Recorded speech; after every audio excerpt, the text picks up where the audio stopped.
जय हिंद दोस्तों। जैसा कि आपको पता है कि हमने अभी एक यूनिट वाइज टेस्ट सीरीज़ चालू की है, ठीक है, जिसकी फ़ीस है वो केवल 1500 रुपये है। 1500 में आपको 3 राउंड टेस्ट के होंगे, ठीक है, जिसमें अभी पहला राउंड 10 तारीख से चालू हो रहा है और यदि आप 8 तारीख से पहले रजिस्ट्रेशन करते हैं तो आपको जो फ़ीस है उसमें डिस्काउंट मिलेगा, आपको केवल 1200 रुपये फ़ीस ही लगेगी। तो दोस्तों आज के इस लेक्चर में हम हमारा जो आज का डेमो टेस्ट था उसके बारे में चर्चा करते हैं कि इसमें जो क्वेश्चन आए हैं उनसे रिलेटेड और कितने प्रकार के क्वेश्चन बन सकते हैं, है ना, और उन क्वेश्चनों की फॉर्मेटिंग क्या थी, हम कैसे उनमें एक अच्छे नंबर ला सकते थे किस प्रकार से लिख के, ठीक है। तो पहले हम देख लेते हैं कि आज के क्वेश्चन क्या थे। तो सबसे पहला क्वेश्चन था कुंवर चैन सिंह, ये एक व्यक्तित्व से संबंधित क्वेश्चन था। फिर ख्वाजा नायक, ये भी व्यक्तित्व से संबंधित। गणगौर एक पर्व था, है ना। फिर जो हमारे 50 शब्दों वाले क्वेश्चन थे उसमें मध्य प्रदेश में 1857 की क्रांति के क्षेत्रों का वर्णन करना था हमें, है ना। और जो दूसरा क्वेश्चन था मध्य प्रदेश के प्रमुख लोक पर्व, है ना, तो हमें प्रमुख लोक पर्व बताने थे। उसके बाद जो तीसरा क्वेश्चन था 200 वर्ड में, वो था जबलपुर झंडा सत्याग्रह, ठीक है।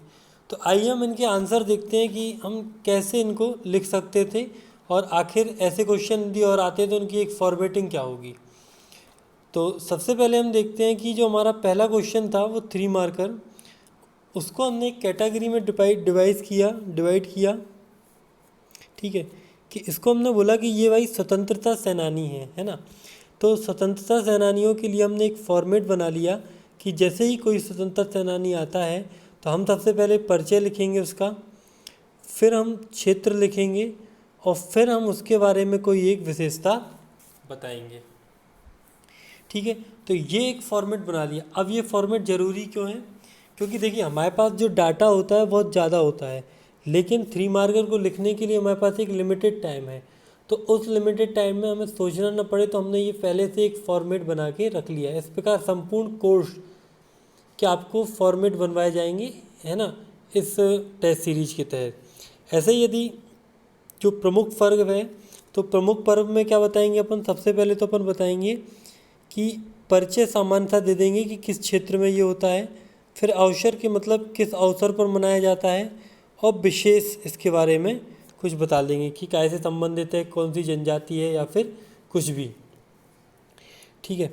इसके बाद हम देखते हैं जो 11 मार्कर था, है ना, इसके बाद जो ये स्वतंत्रता संग्राम वाले क्वेश्चन है, ये वाले दोनों, ये अपने आप में एक यूनिक क्वेश्चन है ना। तो इनकी सब की अलग फॉर्मेट होती है, हम केवल उन क्वेश्चनों की बात करेंगे जिनकी फॉर्मेटिंग एक सी है, कि हम एक फॉर्मेट बना के हम काफ़ी मल्टीपल क्वेश्चन को सॉल्व कर सकते हैं बिना टाइम वेस्ट किए, ठीक है। तो अब जैसे 11 मार्कर जो क्वेश्चन था, तो 11 मार्कर क्वेश्चन की मैंने फॉर्मेट बनाई, ठीक है। सबसे पहले हम परिचय लिख सकते थे, है ना, फिर हम प्रारंभ लिख सकते थे कि इसका प्रारंभ कहाँ से हुआ सत्याग्रह का, उद्देश्य क्या थे इसके, प्रसार बता सकते थे, प्रमुख नेता, कार्यक्रम के बारे में बता सकते थे, और प्रभाव, और साथ में ब्रिटिश सरकार का इस पर क्या प्रभाव पड़ा, ये भी हम इसमें बता सकते थे। इन बिंदुओं के तहत हम किसी भी स्वतंत्रता संग्राम या फिर सत्याग्रह को डिवाइड कर सकते हैं, ठीक है, डिफाइन कर सकते हैं। तो अब जैसे आज के क्वेश्चन में, अब जैसे जो आज के क्वेश्चन आए उनसे संभावित जैसे कोई क्वेश्चन होता है कि और कौन से क्वेश्चन इस टाइप से आ सकते हैं, तो मैंने यहाँ पे कुछ क्वेश्चन लिखे हैं जो डेली आपको दिए जाएंगे। तो आपको इससे होगा क्या कि आप जब टेस्ट सीरीज आपकी जब ख़त्म होगी तो आपके पास एक बहुत ही इम्पोर्टेंट क्वेश्चनों का संग्रह होगा और जो आपसे बन रहे होंगे, है ना। तो ये कहीं ना कहीं बेनिफिट होगा। तो जैसे शंकर साय को वो पूछ सकता है, शहादत खां को पूछ सकता है, भीमा नायक, टंट्या भील, गिरधारी बाई, झलकारी बाई, इन सब को पूछ सकता है ना। अवंती बाई को वो पूछ सकता है, संजा पर्व हो गया, अक्षय तृतीया हो गए, लावणी हो गया, है ना, नीरजा हो गया, इस टाइप के जो पर्व हैं इनको वो क्या कर सकता है, पूछ सकता है। ओके, इसके बाद हम देखते हैं 5 मार्कर। तो 5 मार्कर में जैसे आपसे वो पंजाब मेल हत्याकांड भी पूछ सकता है, चरण पादुका नरसिंहार भी पूछ सकता है, घोड़ा डोंगरी सत्याग्रह भी पूछ सकता है। तो इस टाइप के जितने भी क्वेश्चन किसी टॉपिक से बनते होंगे, जो टेस्ट में टॉपिक दिए गए हैं, उनसे रिलेटेड आपको सभी प्रकार के वो क्वेश्चन जो भी होंगे वो आपको मिल जाएंगे, ताकि आपकी प्रैक्टिस हो सके। अब देखते हैं हम आंसर्स को। तो पहला जो क्वेश्चन था वो था कुंवर चैन सिंह, है ना। तो सबसे पहले तो हमने इसमें बताया कि हमें परिचय पे काम करना है। तो सबसे पहले हमने बताया कि मध्य प्रदेश से 1857 की क्रांति के प्रमुख क्रांतिकारी थे ये। फिर हमने इनकी रियासत बता दी कि ये नरसिंहगढ़, या फिर रियासत की जगह क्षेत्र बता सकते हैं अपन। समाधि इनकी सीहोर में है और इन्हें मालवा का मंगल पांडे कहा जाता है। फिर इसके बाद जो दूसरा क्वेश्चन था उसमें क्या था कि मध्य प्रदेश से 1857 की क्रांति में प्रमुख आदिवासी नेता भीमा नायक के सहयोगी थे। ठीक है, कौन थे भीमा नायक के सहयोगी? जो हमारा क्वेश्चन था, क्वेश्चन क्या था? क्वेश्चन था ख्वाजा नायक। तो ये कौन थे? ये भीमा नायक के सहयोगी थे। ओके, इसके बाद जो उत्सव था उसमें हमने यह बताया कि यह मालवा एवं निमाड़ अंचल का एक प्रमुख त्यौहार है। अवसर ये चैत्र माह में होता है। फिर इसमें शिव पार्वती की पूजा की जाती है। ओके, फिर हम देखते हैं जो हमारे 5 मार्कर्स थे, है ना। तो 5 मार्कर में सबसे पहले तो बता दिया कि ये 1857 है।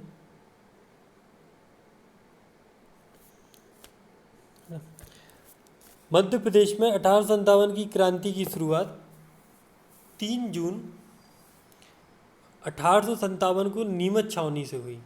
मतलब सबसे पहले तो हमने एक स्वतंत्रता क्रांति का परिचय दे दिया कि स्वतंत्रता क्रांति की शुरुआत कहाँ से हुई। ठीक है, फिर हमने क्या कहा? फिर हमने प्रमुख क्षेत्र व नेतृत्वकर्ता को बता दिया। तो ये एक हमारा आइडल उत्तर हो गया। इसके बाद था क्वेश्चन मध्य प्रदेश के प्रमुख पर्व लिखने थे, लोक पर्व, है ना। तो कई सारे पर्व हैं, तो इनमें से हमने कुछ बताए, जैसे गणगौर हो गया, हरेली हो गया, है ना, सुबारा हो गया, नवराता हो गया, अक्षय तृतीया हो गया, संजय पर्व हो गया, है ना। तो इस प्रकार से आपका 6 से 7 लाइनों में एक उत्तर कंप्लीट हो गया है। जो हमारी आइडल मार्किंग है वो कितनी है? 50 वर्ड या फिर 5 से 6 लाइन, है ना।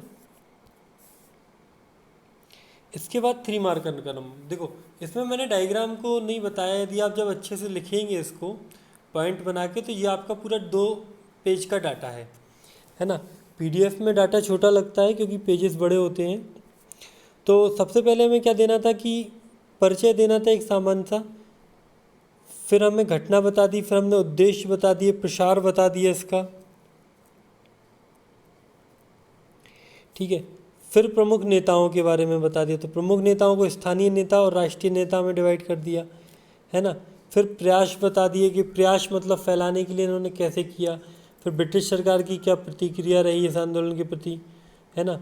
और फिर हमने बताया कि प्रभाव क्या पड़ा इस आंदोलन का, और अंत में क्या किया, एक निष्कर्ष लिख दिया।